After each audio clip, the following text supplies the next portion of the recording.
Lord of Mysteries. Capítulo 37. O Clube. Sob o sol escaldante da tarde, Klein saiu de casa. Como tinha que andar da Rua Cruz de Ferro até a casa de Welch, ele usava uma camisa de linho em vez de seu traje formal de cartola e botas de couro. Também vestia um casaco marrom combinando um chapéu redondo de feltro e um par de velhos sapatos de couro. Dessa forma, não precisava se preocupar que o fedor de seu suor contaminasse o terno caro. Enquanto descia a rua Daffodil, caminhou em direção à Rua Cruz de Ferro. Quando ele passou pela praça na esquina, deu uma olhada por instinto. As tendas já tinham desaparecido. A trupe de circo de antes havia saído após terminar sua apresentação. Klein originalmente pensou que a treinadora de animais que o ajudou a prever a sorte era uma especialista oculta. Ele acreditava que ela havia aparecido de propósito para guiá-lo depois de descobrir algo único sobre ele e que ela o encontraria e forneceria dicas no futuro. No entanto, nada disso aconteceu. Ela partiu para a próxima parada da turnê com a trupe de circo. Como poderia haver tantos clichês? Klein balançou a cabeça enquanto esboçava um sorriso. Ele virou na direção da Rua Cruz de Ferro. A Rua Cruz de Ferro não se caracterizava por ser apenas uma rua. Como o próprio nome sugere, era formada por duas estradas que se cruzavam. Com a interseção em seu núcleo, ela foi dividida em Rua Esquerda, Rua Direita, Rua Superior e Rua Inferior. Klein, Benson e Melissa moravam anteriormente na Rua Inferior. No entanto, os residentes que moravam em seu antigo apartamento e arredores não pensavam na área como rua inferior. Em vez disso, criaram o termo rua intermediária. Ao fazer isso, marcaram uma clara diferença entre os que ficavam lá e os pobres que viviam 200 metros abaixo.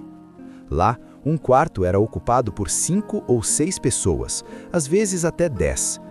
Klein caminhou pela periferia da rua esquerda enquanto deixava sua mente vagar. Ele lembrou do caderno da família Antígonos e de como sumiu. Em seguida, pensou em sua importância para os falcões noturnos e nas mortes que resultaram disso. Seu coração lentamente ficou pesado enquanto seu rosto palideceu. Naquele momento, uma voz familiar soou. "Rapaz!" "Oh!"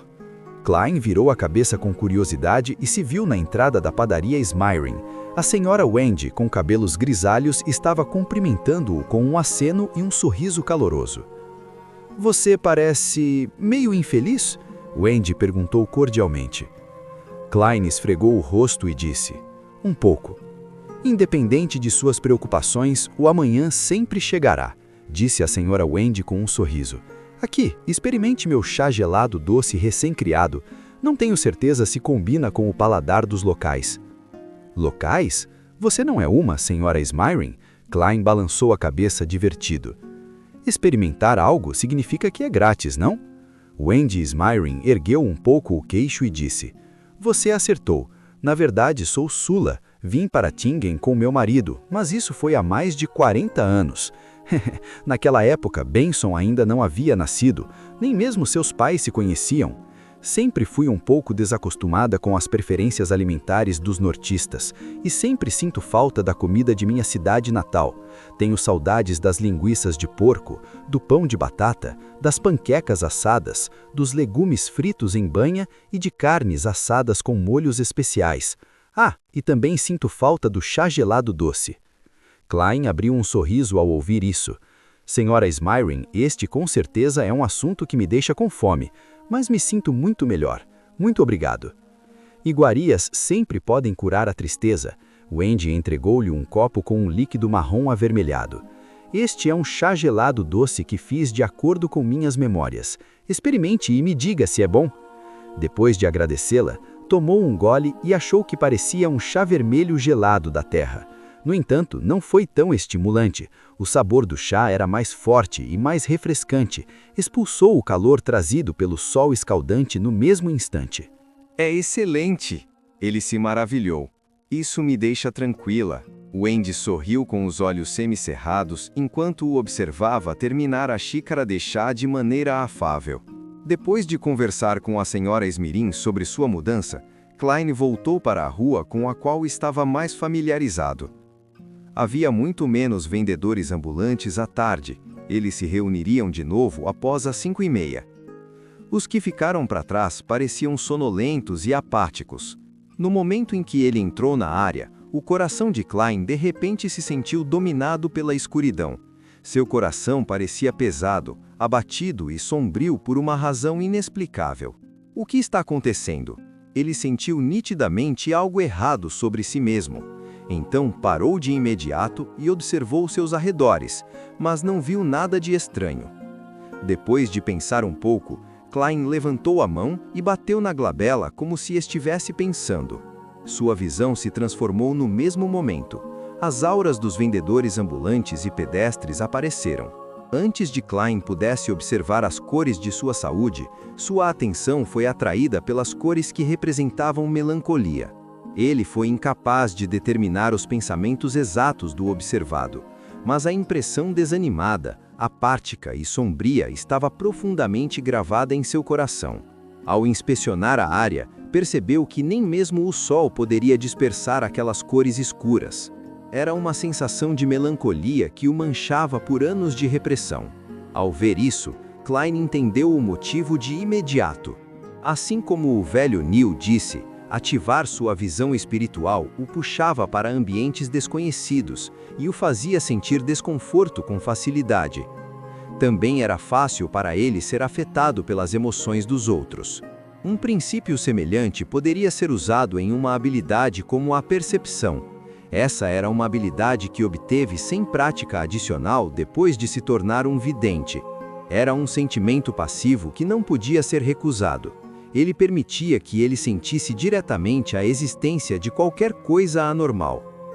Deveria haver um nível de interação ao perceber as coisas. Portanto, aos olhos de um Beyonder com poderes semelhantes aos de um médium espiritual, a intensidade das emoções de todos era bem clara.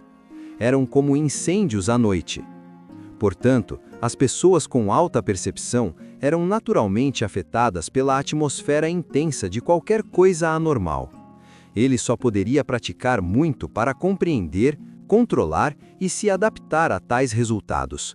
Essa cor reprimida provavelmente é formada em um longo período de tempo, certo? Klein suspirou enquanto balançava a cabeça, sentindo-se um tanto afetado. Ele bateu em sua glabela 2 vezes de novo e se esforçou para convergir sua espiritualidade. Tup, tup, tup. Klein caminhou em direção ao apartamento enquanto sentia qualquer existência anormal ou pequenas conexões e procurava o caderno da família Antigonos que ele havia escondido. As ruas eram as mesmas de sempre. Havia água suja e lixo nas ruas. Só clareou quando ele chegou à entrada do apartamento. Klein empurrou a porta entreaberta e circulou o primeiro andar na escuridão que a luz do sol não alcançava. As escadas de madeira rangiam com frequência enquanto ele subia. O segundo andar estava escuro como sempre. Klein liberou sua percepção e olhou para a escuridão. No entanto, ele não apenas falhou em descobrir quaisquer pistas sobre seu caderno, como também falhou em ver quaisquer corpos espirituais invisíveis. Se fosse tão fácil encontrá-los, a maioria das pessoas comuns já teria percebido a existência do sobrenatural. Klein suspirou em reflexão. Ele já havia entendido que a maioria dos espíritos não existia na forma de corpos espirituais, mas na forma de espiritualidade. Apenas um médium espiritual poderia se comunicar efetivamente com eles. Depois de dar uma volta no terceiro andar, Klein deixou o apartamento e refez os passos de sua memória em direção à casa de Welsh. Ele caminhou por 1 hora inteira, mas não descobriu nada ao longo do caminho. Do lado de fora do bangalô com jardim, Klein olhou para o prédio através dos portões de ferro trancados e murmurou para si mesmo. Não há necessidade de eu revistar a casa de Welsh, certo? O capitão e a Madame Daly devem ter feito uma busca profunda no lugar. Além disso, não tenho a chave. Eles não podem esperar que eu suba pelas paredes, certo? Vou tentar outro caminho amanhã. Eu andei tanto hoje, mas não há um contador de passos. Enquanto satirizava, Klein voltou ao distrito próximo. Ele planejava pegar uma carruagem pública para a Companhia de Segurança e Espinho Negro para recuperar sua alocação diária de 30 balas. Ele precisava fazer uso de seu tempo e praticar. A falta de meios ofensivos rápidos e eficazes de um vidente só poderia ser compensada com seu revólver e sua bengala. O bairro ao redor da casa de Welsh era relativamente limpo.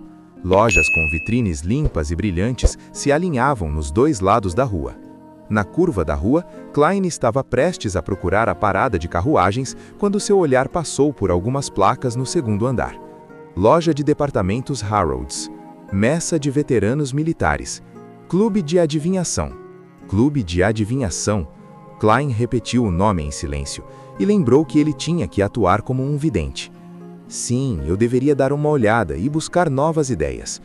Em meio a seus pensamentos confusos, Klein atravessou a rua e foi para o segundo andar. Ele entrou na entrada principal para ver uma bela atendente. A mulher com o cabelo castanho amarelado enrolado avaliou Klein antes de dizer com um sorriso: "Senhor, deseja que sua sorte seja lida ou deseja ingressar em nosso clube?" "Quais são as condições de ingresso?" perguntou Klein casualmente.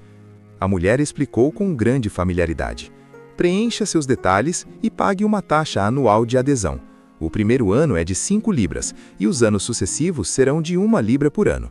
Não se preocupe, não somos como clubes políticos ou empresariais que permitem a entrada por meio de recomendações de membros formais. Os membros podem usar livremente a sala de reuniões do clube e as várias salas e ferramentas de adivinhação. Podem desfrutar do café e chá que oferecemos e ler os jornais e revistas que assinamos de graça. Podem comprar almoço, jantar e bebidas alcoólicas a preço de custo, assim como materiais de estudo e de adivinhação. Além disso, convidamos pelo menos um adivinho famoso para dar palestras todos os meses, para responder a quaisquer perguntas. Mais importante, você pode encontrar um monte de amigos com os mesmos hobbies e trocar ideias com eles." "Parece muito bom, mas eu não tenho dinheiro." Klein deu um sorriso autodepreciativo antes de perguntar: "Então, e se eu quiser que minha sorte seja lida?"